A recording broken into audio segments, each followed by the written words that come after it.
And if Jesus Christ has not been raised, your faith is futile. You are still in your sins.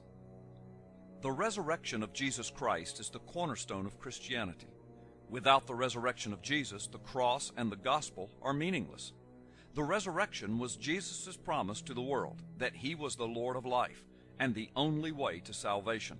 Had he not been raised from the dead, he would have just been another martyr, another religious guru crucified by the Roman government.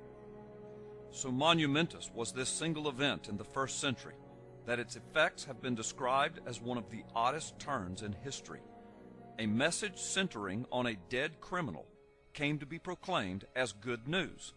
Equally amazing was the extent of the empire-wide transformation following its proclamation. The impetus for this message was the conviction that the same Jesus who was crucified was now alive again. Even these facts are admitted by the most knowledgeable skeptics. Josh McDowell is the author or co-author of some 77 books. He was an agnostic at college when he decided to prepare a paper that would examine the historical evidence of the Christian faith in order to disprove it. However, he converted to Christianity as a result of his study. He is today one of the best-known representatives for the worldwide ministry, Campus Crusade for Christ International. Listen to what Josh McDowell says. After more than 700 hours of studying this subject, I have come to the conclusion that the resurrection of Jesus Christ is either one of the most wicked, vicious, heartless hoaxes ever foisted on the minds of human beings, or it is the most remarkable fact of human history. Dr. E.M. Blaylock, professor of classics at Auckland University of New Zealand, says, I claim to be an historian. My approach to classics is historical, and I tell you that the evidence for the life, the death, and the resurrection of Jesus Christ is better authenticated than most of the facts of ancient history. Dr. Clark Pinnock, professor emeritus at McMaster University, says, there exists no document from the ancient world, witnessed by so excellent a set of textual and historical testimonies. Skepticism regarding the historical credentials of Christianity is based upon an irrational bias. The book of Acts in the New Testament is a chronicle of the truth of the resurrection of Jesus Christ and the effects of that resurrection on the early Roman Empire. Listen to what Dr. A.N. Sherwin-White, a classical Roman historian of Oxford University, who does not claim to be a Christian or a defender of the Christian faith, listen to what he has to say about the book of Acts. From his book entitled Roman Society and Roman Law in the New Testament, Oxford Press, 1963. For the New Testament book of Acts, the confirmation of historicity is overwhelming. Any attempt to reject its basic historicity, even in matters of detail, must now appear absurd. Roman historians have long taken it for granted. He further states in his book that it would usually take more than 2 generations for the legendary elements to so completely displace the historical facts as to make the Gospels useless to critical historians. This is important since the book of Acts was written just 30 years from the actual event it records, far less than 2 generations. The basic facts of the resurrection are these. 3 days after Jesus' death and burial, some women who went to his tomb found the body gone. In subsequent weeks, his disciples claimed that God had raised him from the dead and that Jesus had appeared to them various times before ascending into heaven. From that foundation, Christianity spread throughout the Roman Empire and has continued to exert great influence down through the centuries upon the entire planet. Because the New Testament provides the primary historical source for information on the resurrection, many critics during the 19th century attacked the reliability of these biblical documents. But by the end of the 19th century, archaeological discoveries had confirmed the accuracy of the New Testament manuscripts. Discoveries of early papyri bridged the gap between the time of Christ and existing manuscripts from a later date.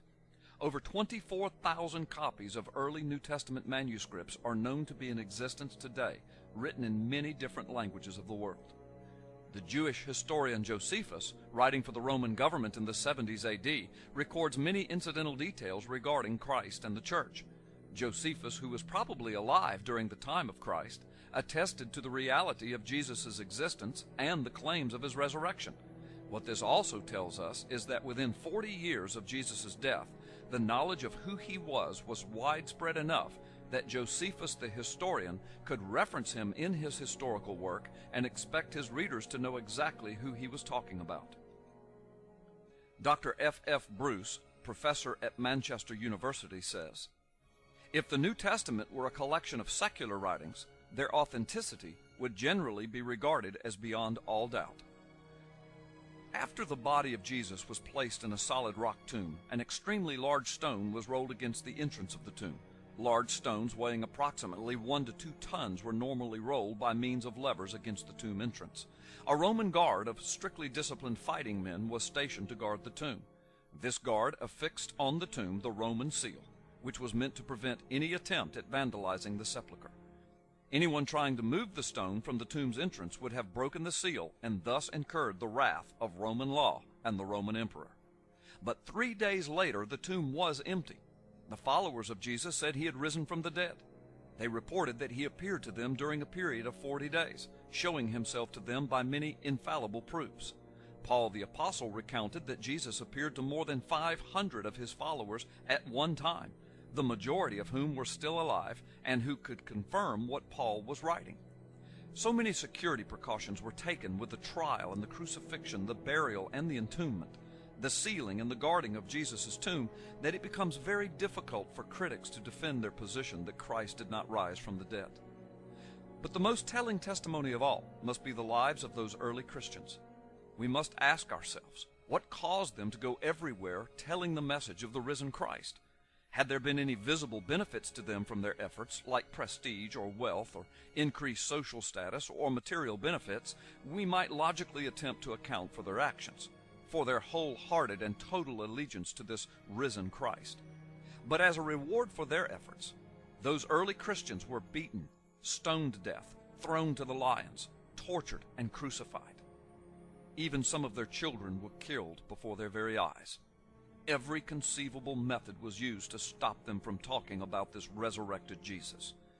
But they laid down their lives as the ultimate proof of their complete confidence in the truth of their message and the risen Lord. Here is a question for you.